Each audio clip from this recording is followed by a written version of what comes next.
طرابلس.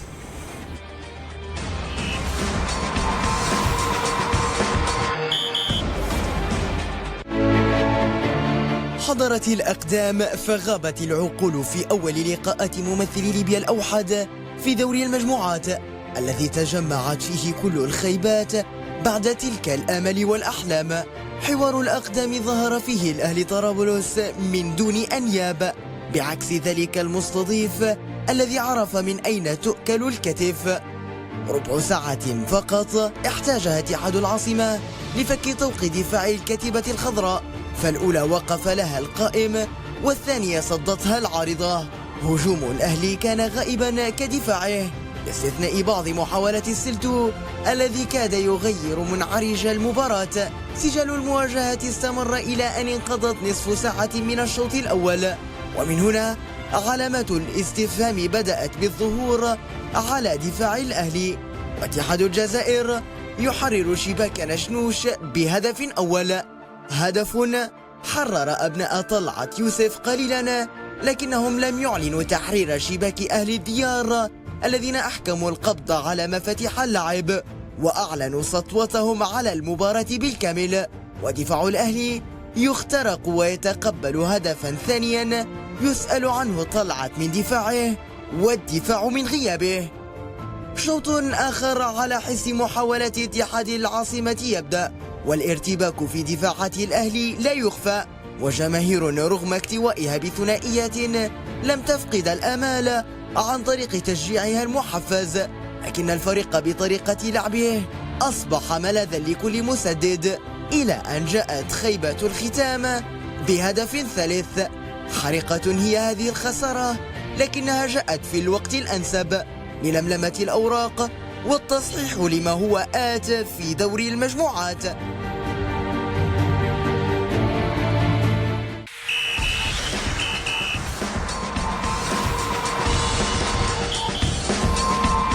كابتن أسامة، اللاعبين أم المدرب يتحمل المسؤولية؟ والله شوف خيري، أنا أعتقد أن المسؤولية مشتركة، خاصة الجانب الأكبر. خيري، ما نقدرش نبرئ حد من المسؤوليه، مسؤوليه مشتركه. خليني قبل ما هذا نقول لك اني باش نكون انا صادق ونقيم الموضوع بشكل موضوعي، انا نشفق بصراحه على الاداره في الظروف الحاليه، ولو في نقاط مهمه لازم نقولها باش نعطوا العذر احيانا حتى لو كان نسبي. ان ظروف اللاعب خارج الارض طبعا قلناها كثيرا، ولكن هي حقيقه لازم نقولها كذا مره. إضافة إلى هذا موضوع المحترفين، توقف الدوري صحيح. نقطة مهمة جدا، خاصة بعيد عن الرتم 40 يوم وربما يتحمل فيها حتى الإدارة مسؤولية. 40 يوم من غير مباراة رسمية حسب ما سمعنا من طلعت يوسف، وهذا رقم كبير ورقم مهم. هذا اللي من وجهة نظري سبب مشاكل بدنية للفريق. البعد على الرتم المباريات الحقيقي والتنافسية بشكل كبير 40 يوم هو اللي خلى مشكلة. احنا في نقطة مهمة، الأهلي لما لعب قبل الدوري التمهيدي، لما لعب مباراتين مع الصفاقسي والافريقي اثروا معاه تاثير ايجابي بشكل كبير جدا في المباريات الرسميه. النقطة الثالثة، أنا أعتقد أن المحترفين خير صعب جدا أنك تجيب محترفين ستارز، نجوم كبار يلعبوا معك في الظروف الحالية، ما عندكش دوري مستقر، الوضع الأمني مساهم بشكل كبير جدا في حضور المحترفين، فأنا نشفق جزئيا على الإدارة من ناحية هي، ولكن أنا ما نبرأش حد من المسؤولية خيري بصراحة باش نكون صادق. أنا لو الأهلي ربما خسر بأداء ربما يكون أحسن من هيك كنت نقبل النتيجة، لأن الظروف الحالية تلعب في الجزائر قدام جمهور كبير، فمتوقع نسبيا الخسارة مش حاجة بعيدة، واردة في كرة القدم ووارد أنك أنت تخسر، لكن في نقاط استفهام كبيره جدا على اداء المدرب بشكل كبير. اداء المدرب اول نقطه اسامه، ان 5 لاعبين لعبوا في مراكز مش مراكزهم، وفي لاعبين لاول مره يعني نتكلموا في بدر حسن مواليد 87 لاعب عمره 30 سنه، في 30 سنه اول مره في عمره يلعب في لعب في مركز ليبرو. خيري، احنا شفنا ان سند الورفلي كان جاهز، يعني لو انا مدرب كنت نبدا بسند الورفلي، لو انا نحط نفسي في كالمدرب. سند الورفلي هو اللاعب ربما كان الاكثر مشاركه في الموسم الماضي مع الاهلي، وكان حتى لو مش جاهز 100% الوقوف في مركز ستوبر ولا مدافع، وكابتن نادر يعرف كلام هذا كويس، راهو يحتاج خبرات كبيره جدا، يحتاج بدر حسن لما حط في ظروف صعبه جدا في مباراه كبيره زي هذه في الشامبيونز ليج الافريقي في المكان زي هذا، حتى وقفه اللاعب راهو لها دور كبير جدا. اضافه الى بعض، يعني سالم عبله ربما نشوف فيه واحد من احسن لاعبين الموسم الماضي مع الاهلي بصراحه. المفروض انا ما سالم عبلو راجع من اصابه اوكي، لكن انا اعتقد ان اعتقد لما خش انا كان يبدا بيه، لان كان يبدا بيه الخيار اللي لعب في مكانه معناها في مركز كابتن نادر. نقطه مهمه جدا لما تبدا انت لاعب، انا نعرف ان الخيارات ماهيش خيارات كبيره الان امامك، ولكن انت تلعب في مباراه مهمه جدا وثلاث نقاط مفتاح مهم جدا للمشي بعيد في البطوله، فبتلعب بالموجود بالمتاح عندك. سالم عبلو مش جاهز 100%، ولكن هو الفت الاقرب، هو الاكثر رجله في الميدان، خاصه صالح كان متراجع بدنيا بشكل جدا كبير خيري في مركز مش مركزه. اخر نقطه خيري بالنسبه للموضوع هو يعني حتى اداء اللاعبين فيه هبوط بشكل غريب جدا. يعني بعض اللاعبين خلينا نتفقوا بشكل كبير ان الاهلي يملك ربما من احسن الفرق اللي تكلم شفافيه اكثر بالجمهور بالاسم يعني. خلينا نمشي معك.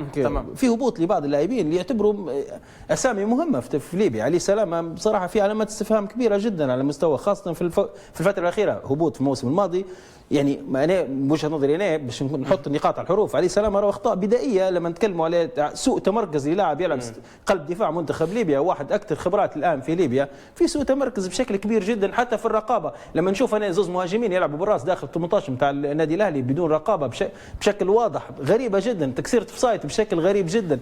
قصدي انا نعتقد ان الاخطاء البدائيه هي ما تجيش من لاعبين كبار. محمد صولا في تراجع رهيب في مستواه بصراحه الفتره الاخيره. مش كون مسؤول على المهدي المصري خيري. المهدي المصري انا لو كنت انا نحكي كمتابع للشأن في الحاله زاد، كنت ما نبداش بالمهدي المصري. المهدي المصري ما يمرش بفتره كويسه، حتى لو شفناه البطوله الوديه، حتى لما شفناه شارك في المباريات الرسميه، ماهوش المهدي المصري اللي كان ربما طلع في بداياته.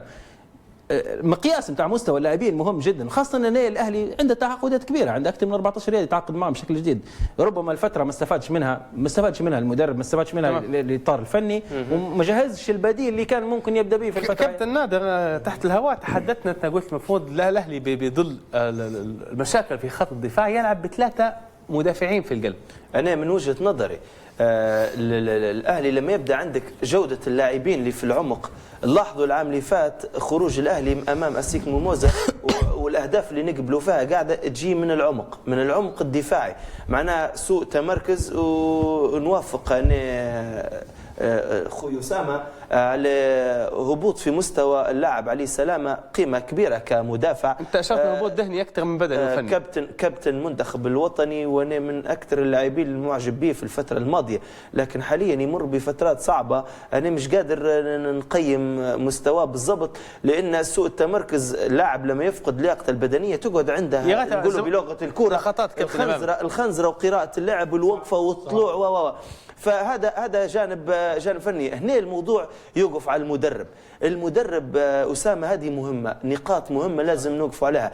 هل الفترة اللي فاتت، وأنا قلتها تحت الهواء، قلت لك الستاف اللي معاه مش مساعدة، والنادي الأهلي حاط مساعد مدرب اللي هو الكابتن عادل الخزام، ما هيش إدارة النادي الأهلي ومش مستفيدة من. هل يعطي في راية؟ نقطة مهمة.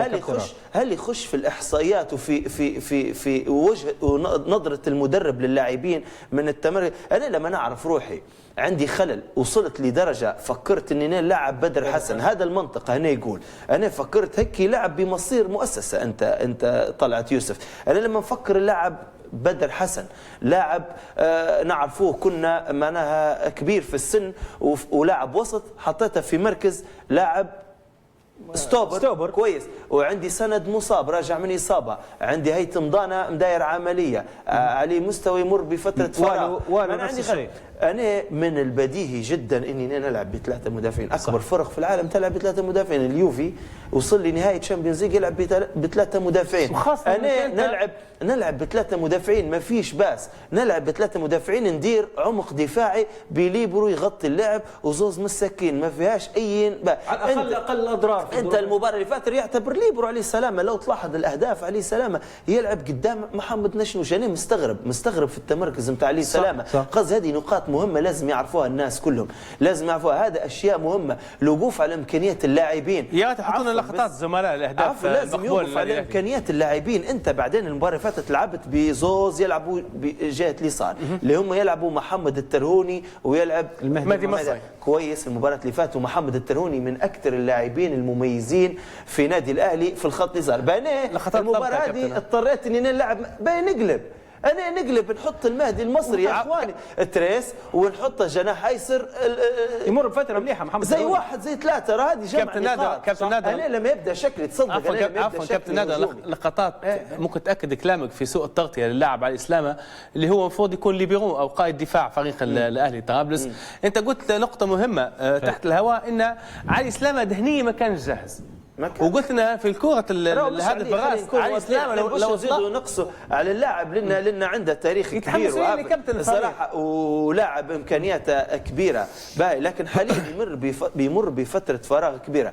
الموضوع المدرب هنا تبان شخصيه المدرب يا اسامه يا خيري، لازم المدرب يكون صاحب قرار. صح. نظرته انت شنو كنت تدير المده اللي فاتت؟ هذه جزئيه مع اللاعبين. علاش قلت لك انا علاش نحمل المسؤوليه حتى على الستاف والمساعد مدرب؟ لازم الاداره تقعمز وتعطيهم ادوار الناس اللي قاعده، ندير احصائيات ونقرا قداش هذا يفقد في كوره وقداش انا مش معقوله انا نفرض عليه يا اخوان بالك انا ما نفهمش في الكوره، ما بيدي لاعب ما يقدرش يكون في ال11 الرسميين. تمام. ما يقدرش يكون 11 رسميين بامانه. محمد عيسى والله العظيم افضل منه، نفس الادوار اللي يقوم بها. عندنا عبد الرحمن العمامي استلامه وتسليمه كوره نظيفه ويجي يسلم. تمام. الاداء الشوط الثاني بشكل واضح. عفوا يا كابتن، معنا مداخله حنرجعكم بعد شويه. معنا محمد بركات وفقدنا مؤيد اللافي طبعا ما تكلمناش عليه حتى لانه ممكن ايقاف في مباراه الزمالك حيرجع اكيد. انضم لنا محمد بركات معلق الليبي في قناه بي سبورتس. كابتن محمد اهلا وسهلا بك في التراس. اهلا بخير، تحيه طيبه لك ولضيفيك وتحيه لمشاهدي قناه بانوراما. بدايه محمد، حسب ما شاهدت الاداء الباهت لفريق الاهلي طرابلس امام اتحاد العاصمه، هل تحمل المسؤوليه للمدرب ام للاعبين؟ والله تعادلت الاسماء والخساره واحده. كان ممكن انك انت تنهي المباراه بأخف الأضرار، يعني كان ممكن أنك أنت تتعامل مع المباراة بواقعية. طلعت مصر، طلعت للجزائر وهو ممكن كان غلط يسحب الأهلي المصري، الأهلي طرابلس هذا لعب بطريقة كان لو كان أمام الدفاع اللي اللي هو في الفلاك في الدفاع. محمد نعتذر منك الصوت مش واضح، الزملاء حيعيدوا اتصال بك مرة ثانية ونتواصلوا معك كابتن محمد. وقفنا عندك وعند أسامة فيما يخص الفريق الأهلي. هو في نقطة مهمة جدا ذكرها كابتن نادر، راو لما نلعب بثلاثة مدافعية مش عيب في كرة القدم الحديثة، وخاصة زي ما يعني أنا على الأقل في ظروف صعبة وعندي مشاكل ربما في خط الدفاع ومشاكل واضحة وصريحة وشفناها في البطولة الودية. وراو لما جرب بدر حسن مباراة واحدة في البطولة الودية كلاعب استوبر، راو مش هذا تجربة، راو مش تجربة حقيقية في بطولة ودية زي البطولة اللي نظمها النادي الأهلي. بعدين طريقة اللعب لما تلعب 4-2-3-1 يعني منطقيا ولوجيك في الدنيا كلها لازم تكون اثنين اللي يلعبوا ارتكاز، راهو لازم يكونوا مجهود بدني كبير جدا ولازم يكونوا فت وجاهزين بدنيا وعندهم الامكانيات ان حتى يملكوا خط الوسط ويتحملوا الضغط الكبير. مشكله كبيره لما يكون مبيدي بالمستوى، هو مبيدي لاعب محترف المفروض يكون. انا بالنسبه لي اي لاعب محترف لازم يفوق الليبيين كلهم على اقل تقدير، لكن لما تقول لي مبيدي نشعر لما نشوف هنا ما يختلف، ما يختلفش على بدر حسن في المركز. اقل من جوده اللاعبين اللي على الاقل يعني لما تشوف المباراه فاتت مع عبد الرحمن العمامي، عبد الرحمن هو اللي يبان محترف. لما تلعب اثنين افتكاك ولازم يكونوا اثنين يلعبوا يديروا في شغلك بدني كبير، ما شفناش الشغل هو. شنو التشكيله المفروض بها؟ انا وجهه نظري كان عنده خيارين لا ثالث لهما، اما نلعب بثلاثه مدافعين ليبرو واثنين قدامهم باش نغطي بشكل كبير جدا عيوب الدفاع، العيوب الدفاعيه وقله خبره بدر حسن. ربما كنت نبدا بسند وعلي سلامه وبدر، حتى لو كان نبي نبدا كبدر كلاعب مراقب، لان شفنا جاب كبير جدا. راهو بدر يقدم يضم كان لاعب وسط، احيانا اشعر ان بدر يحس روحه لاعب وسط ويطلع برا ال 18 ويلقى علي سلامه بين زوج مهاجمين، هذه خطيره جدا. او كان يتمركز في خط الوسط بشكل كبير، يلعب ب 4-3-2-1. الفرق اللي تبي تامن نفسها بشكل كبير تلعب بثلاثه ارتكاز، بدر حسن مبيدي مبيدي مهند الامامي ومهند عيسى. على الاقل عندك كثافه بشكل كبير جدا بالشكل الدفاعي، يغطوا شويه على لاعبي الاثنين اللي يلعبوا قدام. هذا الشكل اللي كنت نتوقع عليه. نرجع لمحمد بركات. محمد طبعا ما سمعناكش في المداخله الاولى فيما يخص فريق الاهلي والمستوى الشاحب اللي ظهر به امام اتحاد العاصمه. ومستوى هزيل يعني المباراة في ملعب 5 جويلية أظهرت تجاعيد غير لائق والمقبول. عموما هي نتأسف ممكن مشاهدينا غداء الصوت مرة ثانية في مشكلة في الاتصال مع محمد بركات. موضوع مهم، خط الوسط فريق الأهلي هو الذي أثقل كاهل الدفاع أكثر وأكثر. صحيح خيري. وخلف الدفاع يقبل اللعب. صحيح خيري.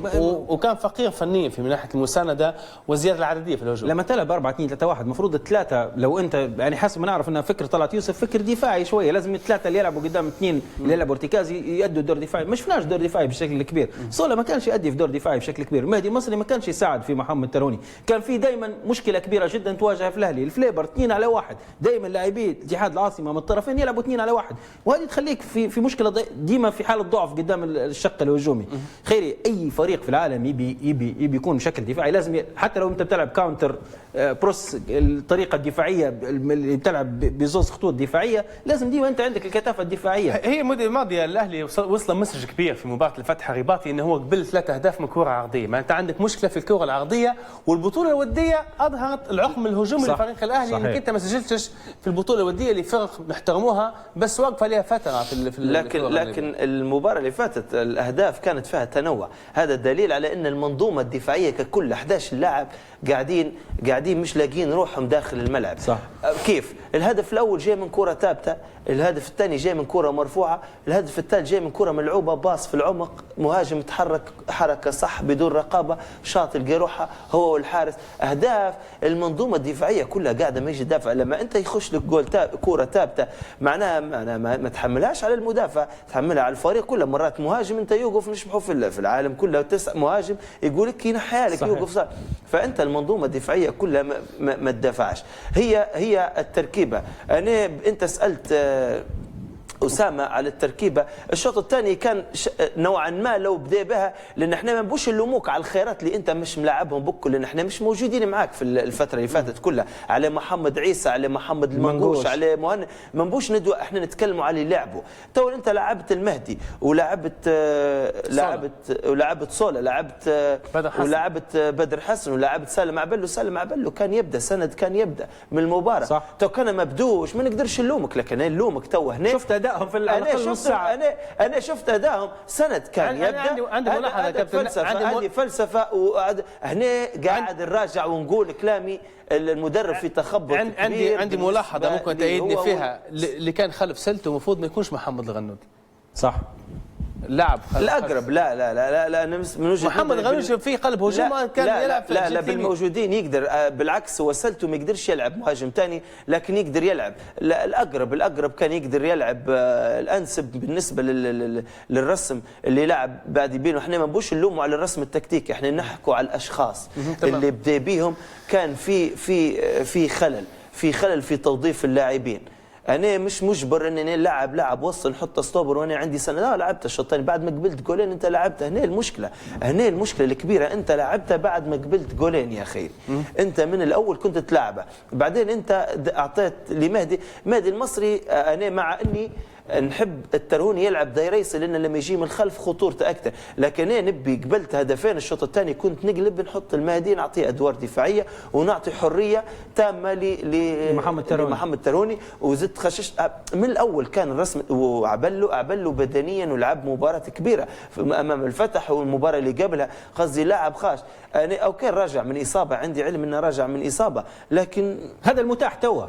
هذا المتاح تمام. هذا المتاح حاليا في حاجه بس معلش عفوا خير، انت قلت على جزئيه الغنودي، انا نتفق معك ربما نسبيا في القصه. هي حتى الدربالي عفوا، حتى الدربالي ما كانش في المستوى، ما كانش. انت محترف هجوميا بدنيا ماكش لاقي روحك، معدل العمر واضح، لا ودفاعيا موظف. انا مش عارف حتى الفتره الدربالي كان مجبر، لان عبد الرحمن العمامي لعب في خط الوسط باعتبار بدر حسن رجع في ليبيرون، فهو بس خيري كانت في خيارات تلعب مهند ويلعب عبد الرحمن الامامي كظهير ايمن. انا نشوف ان عبد الرحمن الامامي دوره كظهير ايمن ممكن يكون احسن خاصه في الشق الهجومي. خلينا نمشي للغنودي بس جزئيه انا نتفق معك فيها نسبيا.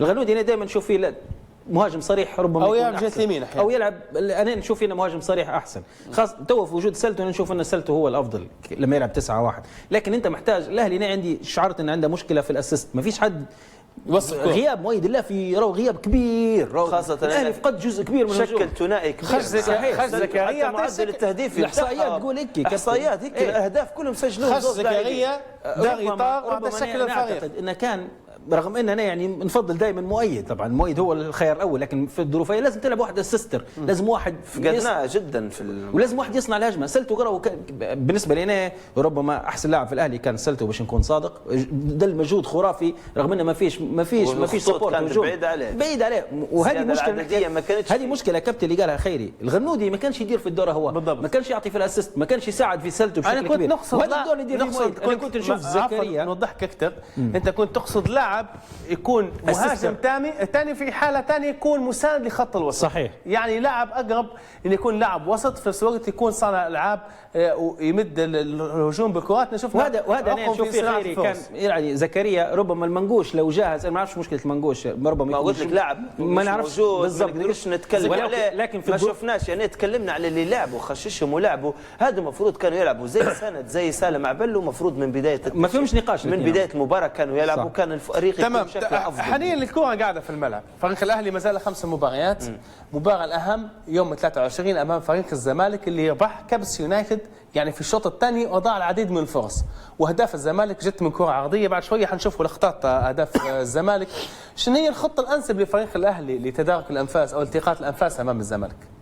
والله شو بنقول لك بالنسبه للوضع الفريق، طبعا زي ما تحدثنا باش ما نكونوش متناقضين، انا نعتقد التشكيله اللي لعبت الشوط الثاني ما تقدرش توا تغامر بثلاثه ما لعبوهاش الفريق، ما لعبوهاش فهمتني، ما تقدرش تغامر بها. لكن صارت ان احنا فيما سبق نتذكر في مباراه احنا امام حرس الحدود اسامه كان يدرب فينا الكابتن نور الدين سعدي، المباراه لعب بها بثلاثه مدافعين، استغربنا احنا في جاء شرحها قبل المباراه بلحظات على السبوره، قال بنلعب بثلاثه، مشت الامور تمام، احنا حتى عاد كان يكفينا ندخل المجموعات.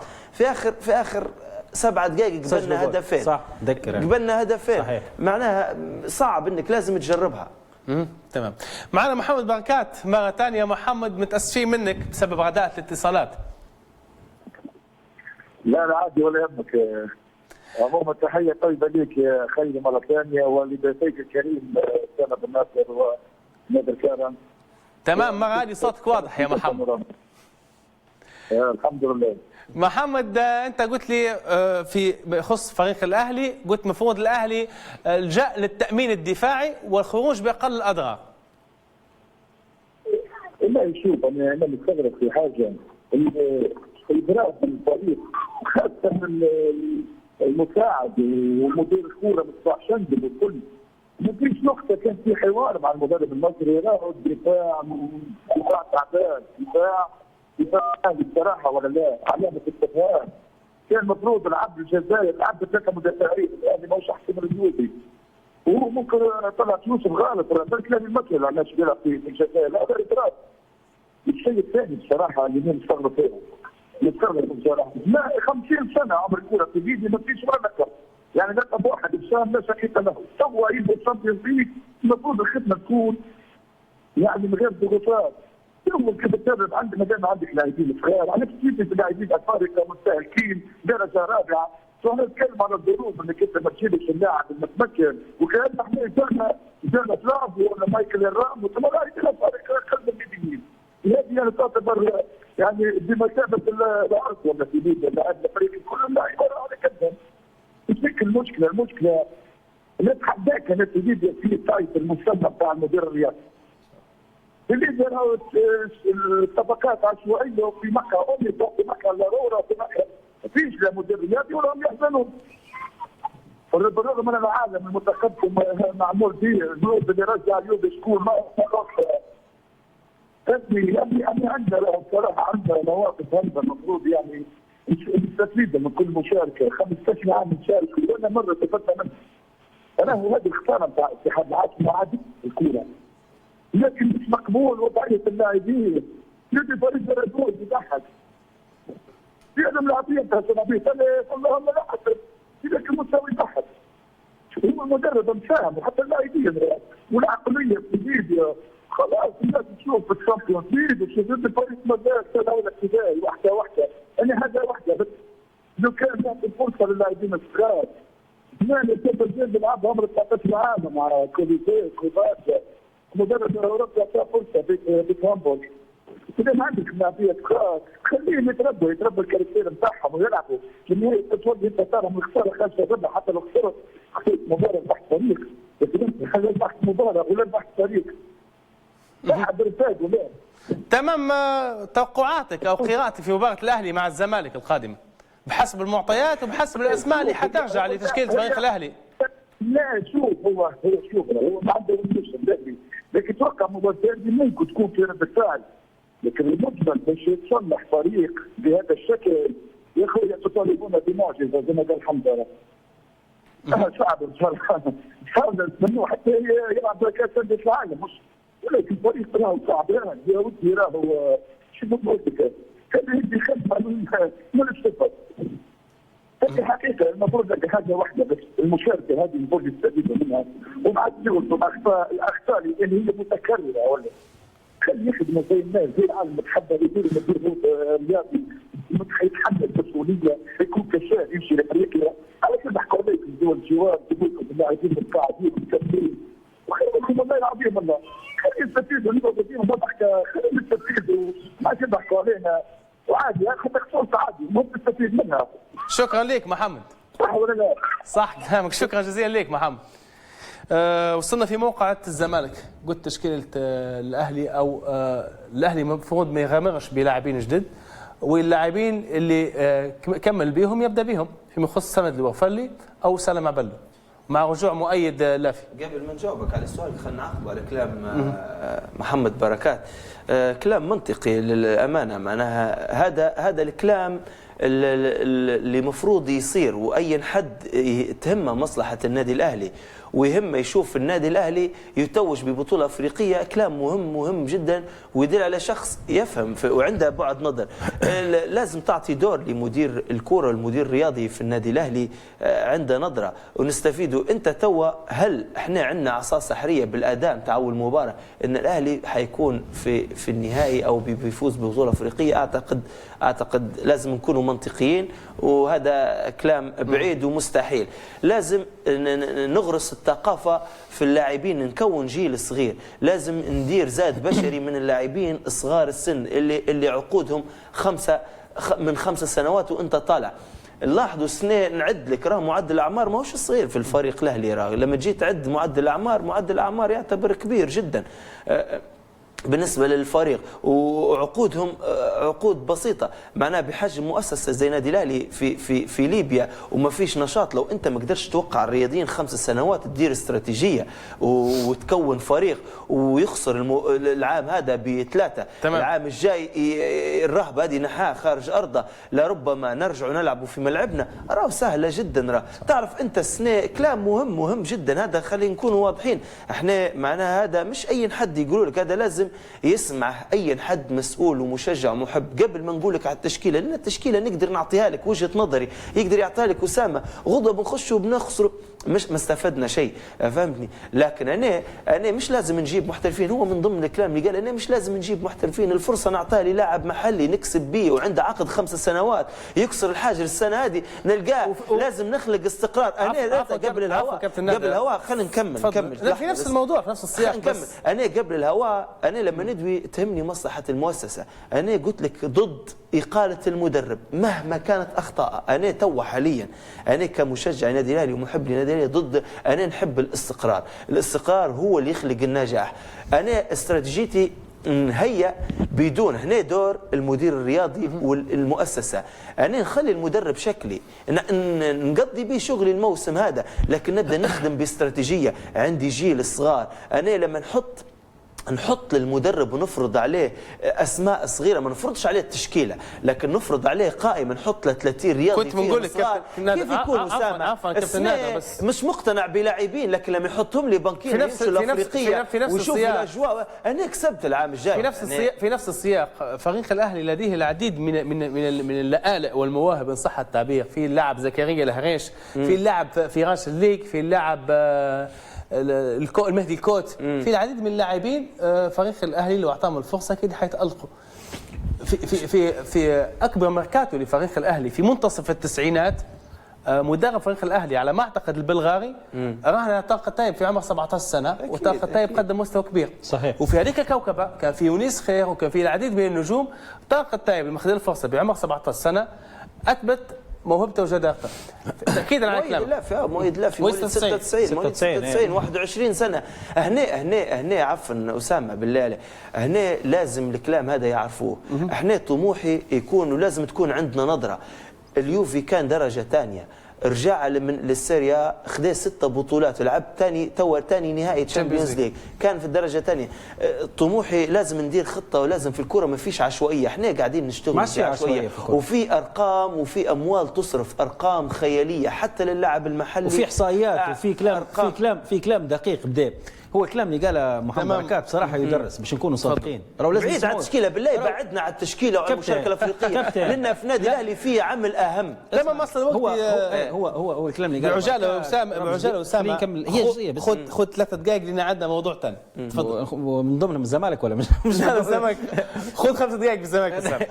الكلام اللي قاله بركات يدرس فعلا، لازم نسمعوه. احنا ما نبوش نسمعوه كابتن، هذه مشكلتنا في ليبيا. احنا نبغوا ديما نتائج فوريه، نبغوا غدوه نربحوا ونخشوا كاس افريقيا. الكلام هذا ما فيش في العالم، ما فيش. في احصائيات دقيقه، في دراسه تمريرات اللاعبين، في استراتيجيات اناليسز، ناس تخدم في تفاصيل التفاصيل. في واحد في الزمالك اسمه بيدرو، في واحد في الزمالك اسمه بيدرو موريرا يخدم محلل فني الاداره، ويجي يشوف فرق منافسه ويخطط ويعرف قداش كل واحد عنده مسباس، وكل واحد قداش عنده مشكله في الاوفر، في المشكله في الاستلام ومشكله التمركز. هذا الشغل الدقيق. الاهلي لازم يفكر في موضوع، في مشروع 2020، لازم يفكر في مشروع، استراتيجيه مشروع، مش استراتيجيه غدوه. الاهلي بالظروف الحاليه وبظروف ما فيش دوري، ما فيش واحد يحملك ما لا طاقه لك به ويطلب منك بطوله افريقيه. وحتى لو جبت نتائج جيب بالفتره، ربما العتب الوحيد على الاهلي في مباراه اتحاد العاصمه ان الاهلي ورانا روح جديده مختلفه من مباراه الهلال السوداني اللي شفناها الموسم الماضي. اجريسيف، تحس عندك كاركتر، عندك كاريزما، وما شفناش الامانه في اتحاد العاصمه. ما عندناش كاريزما العوده في المباراه، وهذا شفناه الموسم الماضي وشفناه حتى في مباراه فتح الرباطي، رغم ان خسرنا في المغرب وقدمنا اداء مقبول جدا، وفي مباراه اول ستارز الغاني. بالنسبه لمباراه الزمالك، بالنسبه لنا نعتقد ان فرصه مهمه جدا لاثبات الوجود حتى للرياضيين انفسهم. انا نعرف ان الظروف صعبه، نعرف ان احنا ما عندناش بلان حقيقيه واستراتيجيه يمنع حتى الشكل العام، لكن انا يعني فرصه حتى لاثبات وجودهم ان احنا راهو لاعبين عندنا امكانيات.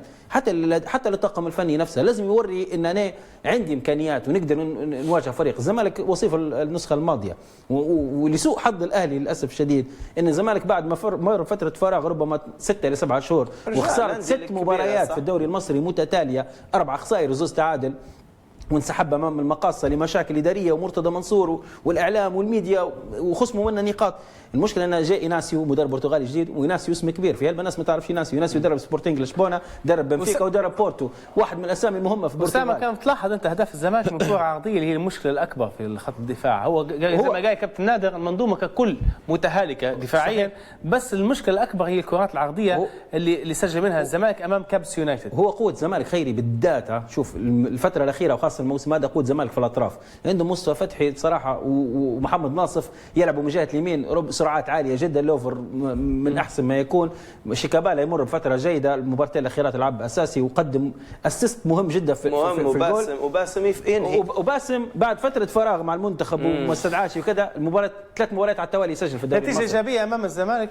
وعلى فكره خلينا في المنافسه، انا لا اعتقد ان النتيجه قدام الزمالك تردك في روح المجموعه.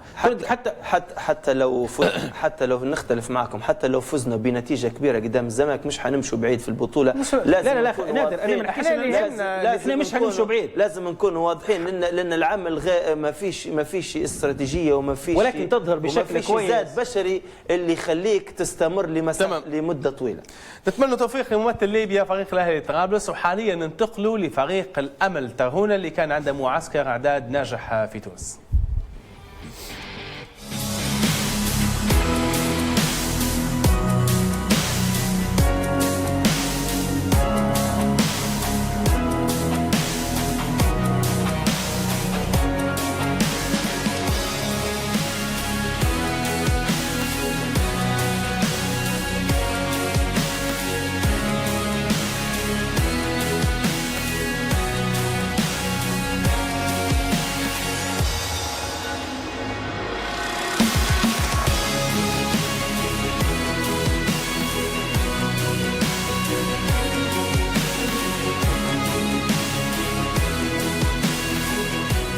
البدايه كانت ان هي نكون كنواه للفريق، حنكون فريق معناها قاعده للفريق، لكن الان زاد السقف وطموحاته، وهذا من حق مشروع. ان شاء الله نحاولوا ان احنا نوفقوا، ولحد الان ماشيين كويس، خطوات كويسه. الاستراتيجيه نتاعنا اللي بنيناها ماشيين بها ستيب باي ستيب، خطوه خطوه، وان شاء الله نوصلوا للمراد ان شاء الله. ركز على الاعدادات والتحمل، والفتره هذه قاعدين نلعبوا على التكتيك اكثر حاجه. اول حاجه قابلتنا شويه صعوبات اول يومين نتيجه الارهاق البدني للاعبين، وجدنا تقلصات وهيك شويه شد وشويه ارهاق بس، لكن اصابات قويه ما عندناش.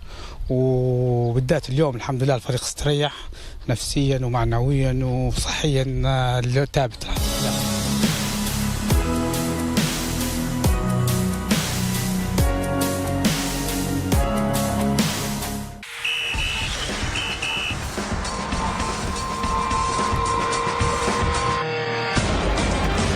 بدأنا نشاهد كابتن نادر الطريقة الإنجليزية تصدر إلى ليبيا، كل مدينة تلتف حول ناديها تخرج نادي. شفنا الخمس، نادي الخمس والحاراتي سابقا، حاليا الأمل ترهونة، وهذا ما شاهدناش فيما سبق. والله شيء ممتاز صراحة، نفرحوا له احنا، وهذا اللي نتمنوه دائما. ما نبوش الكثرة الأندية بدون فائدة، نتمنوا من كل بلدية كل منطقة يكون عندها نادي صفوة، تتجمع الأندية في نادي واحد بحيث أنها تتسخر له كل الإمكانيات. صح. من رجال أعمال داخل المدينة هذه، من مكتب شباب والرياضة. فنادي أمل ترهونة، أنا كانت عندي زيارة من خلال مدرسة الناشئين متاعنا، مدرسة الخطوة الأولى، كنا زيارة لنادي أمل ترهونة. صراحة النادي عنده مرافق ما يملكهاش حتى نادي في الدرجة الأولى، مرافق متكاملة، عندهم مدرسة ناشئين يخدموا في عمل ممتاز جدا، عمل احترافي. نتمنى لهم التوفيق، وإن شاء الله نشوفوهم في الدرجة الأولى إن شاء الله. معنا رئيس النادي يا برنامج الأستاذ عبد المطلب، أهلا وسهلا بك في برنامج التراس. السلام عليكم، مرحبتين بك سيد خيري. بداية المعسكر يسلم عليك كابتن نادر كارم في الاستوديو، والصحفي أسامة بن نصر. الو، تسمع فيه؟ قلت لك كابتن نادر كارم معي في الاستوديو يسلم عليك. مساء الخير. السلام عليكم سيد نادر، شنو حالك؟ اهلا سيد عبد المطلب، كيف حالك؟ شنو امورك؟ بالتوفيق ان شاء الله، نتمنى لكم التوفيق، وان شاء الله نشوفكم في الدرجة الأولى العام الجاي ان شاء الله. ان شاء الله، بارك الله فيك. صحيح استاذ عبد المطلب، الغاية من هذا المعسكر؟ والله المعسكر هذا احنا نبغى نديروا تحضير من فتره، نعطوا فتره كبيره للتحضيرات. قصدي حتى كان ما بداش الدوري احنا مش هنتوقفوا بكل، فهمت؟ هنصنعوا فريق شاب، الاعمار كلها 95 96 97.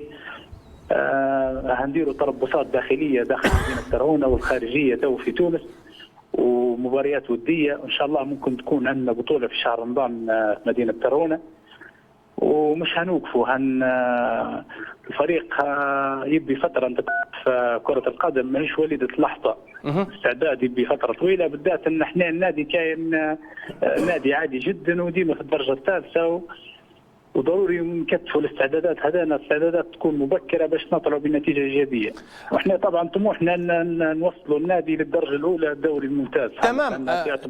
كخطه مستقبليه او كخطه في مدينه ترهونة، كخطه استراتيجيه او خطه مستقبليه، في اي سنه تبغوا يكون نادي امل ترهونة في الدوري الممتاز؟ يعني بعد كم سنه حاطين في بالكم ان حتكونوا في الممتاز؟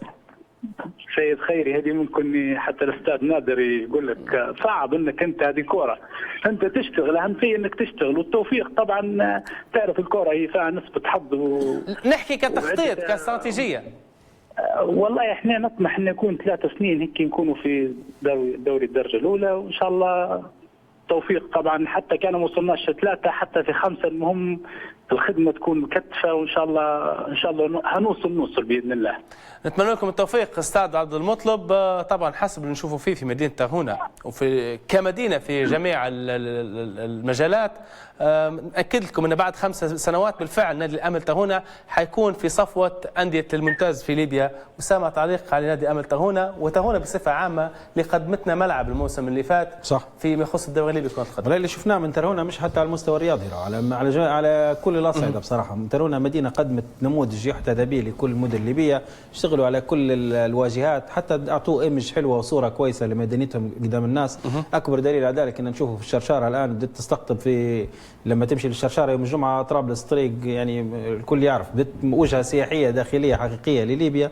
الشغل هذا والكلام اللي سمعته انا من رئيس النادي اكبر دليل ويبشر ان الفكر نتاع اداره النادي والطاقم الفني والاداري تفكر بشكل جيد انه مش حيوقف حتى لو كان ما فيش دوري قريبا، انه يشتغل على اعمار سنيه صغيره ويفكر في بلان ويفكر والوقفه جماعيه كلهم يقدموا في اليد العون للنادي. وهذا اللي كنا مفتقدينه، وهذا حيخليهم ناجحين. وانا اعتقد ان قبل 5 سنين الامل ترهونه لو استمر بنفس المنتاليتي والعقليه هي حنشوفوه في الممتاز. الجميع ينسى في بوتقه النجاح في مدينه ترهونه. حاليا ننتقلوا للدوري الايطالي لكره القدم.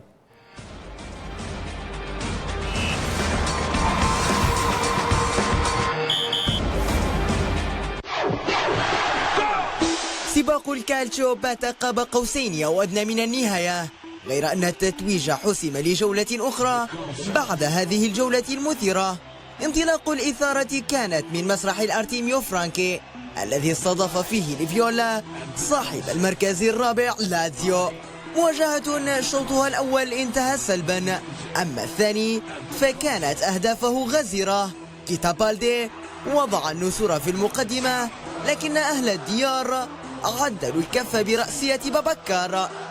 يأتي الدور على كالينيتش الذي ضاعف النتيجة بهدف التقدم وبمساهمته في الهدف الثالث. 3 أهداف أنهى بها فيورنتينا المواجهة، حتى مع هدف التقليص للازيو ضيق بهم الخناق على ميلان الذي حط الرحال في بيرغامو لإنجاز مهمة تعد هي الأصعب قبيل نهاية هذا الموسم. أتلانتا الطامح للتأهل إلى الدوري الأوروبي حاول من هذه المواجهة الاحتفال مبكرا بالتأهل، فأقفلوا ملف الحصة الأولى بهدف كونتي.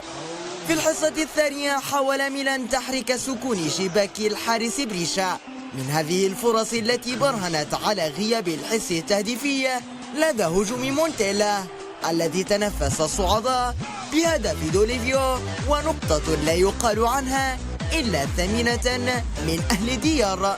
انتر استضاف ساسولو في ظهيرة الأحد، فاصطدم بدفاع محكم بعد رعونة لاعبيه التي لم تخلف لهم إلا إحراجا. إيميلو يتقدم بالضيوف في الشوط الأول ويضاعف النتيجة في الثاني. هدفان أرهقا أبناء بيولي كثيرا، وحتى بعد التقليص من إيدير كتب عليهم تقبل الخسارة. هنا كان من المفترض أن يعلن عن البطل، لكن الذئاب أجلوا الإعلان. قبل التأجيل دخل الضيوف بتغيير كبير في التشكيل، فغيروا لوحة الأرقام بهدف لاميلا، لكن الذئاب صاحت في الأولمبيكو بهدف ديروسي الذي أنهى صراع القادة لمصلحته. كفة متعادلة خرج بها الفريقان إلى غرفة تغيير الملابس، وفي العودة ملامح العجز عن بوفون لم تخفى من كرة الشعراوي المخادعة. هدف ثاني أعلن من خلاله عن ضياع سيدة العجوز في روما. كل هذا استنتج من بينية صلاح لنايغولان الذي ضرب بها قلوب مناصري اليوفي قبل الشباك التي اهتزت وأعلنت عن آخر الأهداف.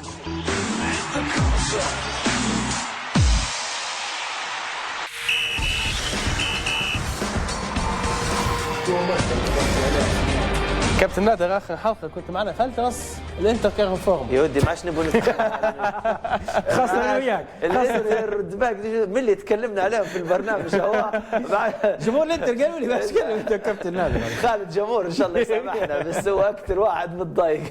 يا راجل وكانوا ماشيين كويس وعندهم العوامل اللي تقول لك انه هم يرجعوا ويشاركوا السنه الجايه، الخامه والعدد والزاد البشري من اللاعبين ما تعرفش الخلل من وين. من يوم تكلمنا عليهم ربي يخدم فريق وحط فريق ثاني سبحان الله. تمام. كابتن نادر في بعجاله فريق الانتر عنده فكنا غير لي اسني على فريق ثاني. ما هو حنتكلم عن الانتر بس لوقت الحلقه. هل هو بيولي ام نوعيه اللاعبين؟ والله انا مؤمن بالنسبه للكره العالميه في اوروبا المدرب هو اللي يفرق في وشخصيه المدرب اللي ينقله من عقليه ومن روح الفوز ومن رسم تكتيكي داخل. اعتقد المشكله في المدرب في الانتر. اسامه سامحني مش هيجي نسلك، تعرف نعرف تحب الدوري الايطالي بس وصلنا لنهايه الحلقه، الوقت مشى بسرعه معاكم كباتن، مواضيع هلبه واكيد فيه افاده. شكرا اسامه لتواجدك معنا في التصوير. شكرا خيري، انا دائما سعيد. توقعك اسامه لمباراه اليوفي والريال المباراه النهائيه قبل ما نختم. هو في الاخير بالنسبه لي ربي ينصر الحق لكن نتوقع اليوفي بصراحه. الاهلي والزمالك خيري. الاهلي واحد شيء نتوقع ردة فعل. الاهلي والزمالك ما نتوقعش، بس اليوفي والريال طبعا. الريال ان شاء الله يا رب. كابتن مش نتوقع، قول ان شاء الله. والاهلي ان شاء الله يا رب يفوز ان شاء الله باذن الله. لا حتى 3. شكرا جزيلا لك نادر، نورتنا اليوم في الدرس. شكرا لك وسعيد بوجودي معك. مشاهدينا هذا كل عندنا حتى اللحظه، استنونا الحلقه الجايه واحداث جديده من برنامج التاس. في ذاك الملتقى تقبلوا تحياتي ودمتم بود.